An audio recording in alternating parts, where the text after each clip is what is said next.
Hello, everyone, and welcome to Bible Talk at the Table. Last time we were together, we were studying Daniel, and I stopped at, before we started chapter 3, so I'm going to start at chapter 3. And let's keep going with Daniel. And like I said before, after we finish the whole chapter of Daniel, I hope to go into the study of Enoch. All right. King Nebuchadnezzar made a golden statue 90 feet high and 9 feet wide and set it up on the plain of Dura in the province of Babylon. Then he sent messages to all the princes, governors, captains, judges, treasurers, counselors, sheriffs, and rulers of all the provinces of his empire to come to the dedication of his statue. When they had all arrived and were standing before the monument, a herald shouted out, "O people of all nations and languages, this is the king's command. When the band strikes up, you are to fall flat on the ground to worship King Nebuchadnezzar's golden statue. Anyone who refuses to obey will immediately be thrown into a flaming furnace." So when the band began to play, everyone, whatever his nation, language, or religion, fell to the ground and worshipped the statue. But some officials went to the king and accused some of the Jews of refusing to worship. "Your Majesty," they said to him, "you made a law that everyone must fall down and worship the golden statue when the band begins to play, and that anyone who refuses will be thrown into a flaming furnace. But there are some Jews out there, Shadrach, Meshach, and Abednego, whom you have put in charge of Babylonian affairs, who have defied you, refusing to serve your gods or to worship the golden statue you set up."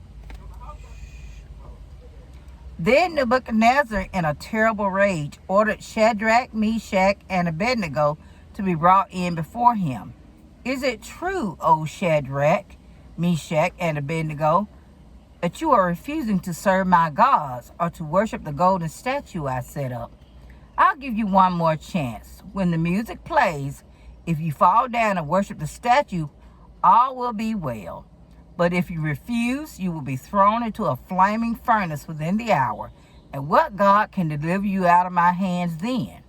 Shadrach, Meshach, and Abednego replied, "O Nebuchadnezzar, we are not worried about what will happen to us. If we are thrown into the flaming furnace, our God is able to deliver us, and he will deliver us out of your hand, your majesty. But if he doesn't, please understand, sir, that even then we will never under any circumstance serve your gods or worship the golden statue you have erected." And that's funny. I read about that because later on, in end times, you go through something like this, and what side are you going to choose? Are you going to still choose to worship God or do what the enemy will have you to do? So see, you have to think about this and think about our time and when it happens, when these choices have to be made, are going to have to be made. And what are you going to die for the Lord? Are you going to be in prison for the Lord? Are you going to be beaten for the Lord? You have to think about it. You can give a lot of lip service and say, "I'm going to worship God," and this, but these boys did what they said they were going to do? Are we going to be that people? Are we going to love him enough, no matter what, to say, do what you do? Because I made my choice regardless of if I suffer, if he makes me well again, if it doesn't happen, he intervenes. It doesn't matter. I choose God.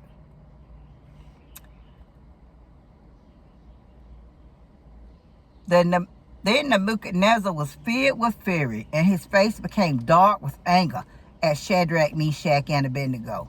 He commanded that the furnace be heated up 7 times hotter than usual, and called for some of the strongest men of his army to bind Shadrach, Meshach, and Abednego and throw them into the fire. So they bound them tight with ropes and threw them into the furnace, fully clothed. And because the king in his anger had demanded such a hot fire in the furnace, The flames leaped out and killed the soldiers as they threw them in. So Shadrach, Meshach, and Abednego fell down, bound into the roaring flames. But suddenly, as he was watching, Nebuchadnezzar jumped up in amazement and exclaimed to his advisors, "Did we throw 3 men into the furnace?" "Yes," they said. "We did indeed, Your Majesty."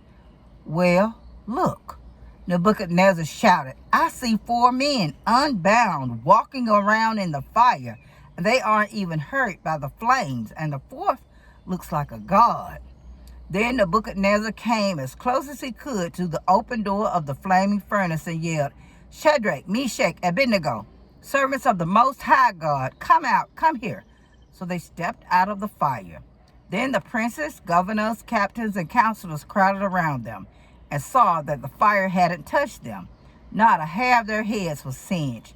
Their coats were unscorched, and they didn't even smell of smoke.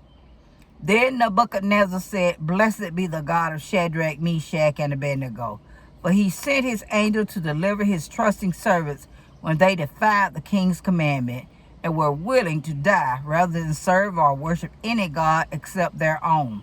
Therefore, I make this decree that any person of any nation, language, or religion who speaks a word against the God of Shadrach, Meshach, and Abednego shall be torn limb from limb, and his house knocked into a heap of rubble, for no other God can do what this one does." Then the king gave promotions to Shadrach, Meshach, and Abednego, so that they prospered greatly there in the province of Babylon. This is the proclamation of Nebuchadnezzar the king, which he sent to people of every language and every nation of the world. Greetings. I want you all to know about the strange thing that the Most High God did to me. It was incredible, a mighty miracle, and now I know for sure that his kingdom is everlasting. He reigns forever and ever. I, Nebuchadnezzar, was living in peace and prosperity when one night I had a dream that greatly frightened me. I called in all the wise men of Babylon to tell me the meaning of my dream. But when they came, the magicians, astrologers, fortune tellers, and wizards, and I told them the dream, they couldn't interpret it. At last, Daniel came in, the man I named Belteshazzar, after my God, the man in whom is the spirit of the holy gods. And I told him the dream. "O Belteshazzar, master magician," I said, "I know that the spirit of the holy gods is in you, and no mystery is too great for you to solve. Tell me what my dream means." I saw a very tall tree out in a field, growing higher and higher into the sky until it could be seen by everyone in all the world. Its leaves were fresh and green, and its branches were weighted down with fruit, enough for everyone to eat. Wild animals rested beneath its shade, and birds sheltered in its branches, and all the world was fed from it. Then as I lay there dreaming, I saw one of God's angels coming down from heaven. He shouted, "Cut down the tree, lop off its branches, shake off its leaves, and scatter its fruit. Get the animals out from under it and the birds from its branches, but leave its stump and roots in the ground, banded with a chain of iron and brass, surrounded by the tender grass. Let the dews of heaven drench him, and let him eat grass with the wild animals. For 7 years let him have the mind of an animal instead of a man." Wait a minute. Hold on.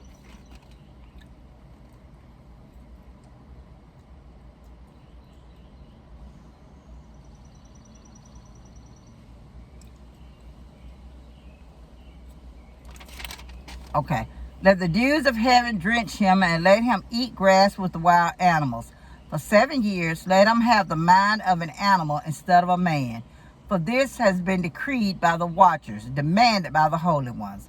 The purpose of this decree is that all the world may understand that the Most High dominates the kingdom of the world and gives them to anyone he wants to, even the lowliest of men. God blesses who he wants to bless. O Belteshazzar, that was my dream. Now tell me what it means, for no one else can help me. All the wisest men of my kingdom have failed me. But you can tell me, for the spirit of the holy gods is in you." Then Daniel sat there stunned and silent for an hour, aghast at the meaning of the dream. Finally, the king said to him, Belshazzar, don't be afraid to tell me what it means. Daniel replied, Oh, that the events foreshadowed in this dream would happen to your enemies, my lord, and not to you. For the tree you saw growing so tall, reaching high to the heavens for all the world to see, with its fresh green leaves loaded with fruit for all to eat, the wild animals living in its shade with its branches full of birds, that tree, your majesty, is you. For you have grown strong and great. Your greatness reaches up to heaven, and your rule to the ends of the earth. Then you saw God's angel coming down from heaven and saying, Cut down the tree and destroy it, but leave the stump and the roots in the earth, surrounded by tender grass, banded with a chain of iron and brass. Let him be wet with the dew of heaven. For 7 years let him eat grass with the animals of the field. Your majesty, the Most High God has decreed, and it will surely happen, that your people will chase you from your palace, and you will live in the fields like an animal, eating grass like a cow, your back wet with dew from heaven. For 7 years this will be your life, until you learn that the Most High God dominates the kingdoms of men and gives power to anyone he chooses. But the stump and the roots were left in the ground. This means that you will get your kingdom back again when you have learned that heaven rules. Now I'm going to stop right there, and we'll start up again at chapter 4, verse 27 is where I'll start back up. So I wanted to talk a little bit about what's happening in the community as far as what is it, not shopping in, what is it, Chinese stores, and putting your money in all black businesses. Okay, I thought about it, and I talked to God about it, and this is what came to me. I'm just telling y'all what came to me, because I felt like this might not be the right way for me to react, because the devil is tricky, and he know how to deceive people. He know how to cause a separation. And as a Christian, we're supposed to walk the walk of God. We're supposed to love everybody. So if one person does something that's wrong, then should we punish everybody else that's of that same race? If we did that as a person of color, a black person, we wouldn't be able to go in the grocery store. We wouldn't be able to go anywhere, because we've been dealt a bad hand by a lot of different races. Some things we brought on ourselves, and some things people don't like what they don't understand.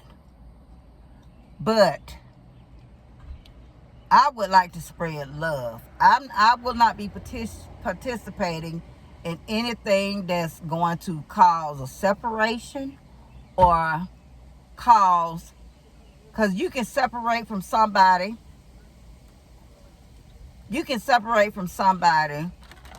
So long to where you start, I don't care about them. I don't care what they ever do for me. But is that what God told you to do as a Christian? I'm talking to the Christians now. Is that what God told you to do? And you can speak out for injustice. I'm not saying don't try to get some laws changed, but I just don't feel like the punishment's going to fit the crime, as far as let's not shop here, let's not shop there. But you do what you want to do. But for me, what came to me was that's going to cause a whole bunch of separation. If we did that to them, then other cultures have done us wrong. We're going to stop food. We're going to stop going in Mexican restaurants. We're going to stop dealing with the Caucasians as a whole. What we're going to do, just sit up in the house? So let's just pray to God and ask for his mercy and his grace, and that better laws are instituted for our government to get a level head, and and try to fix some of these laws that are going down, that are causing division instead of togetherness. Now, thank y'all, and y'all have a blessed day. Bye-bye.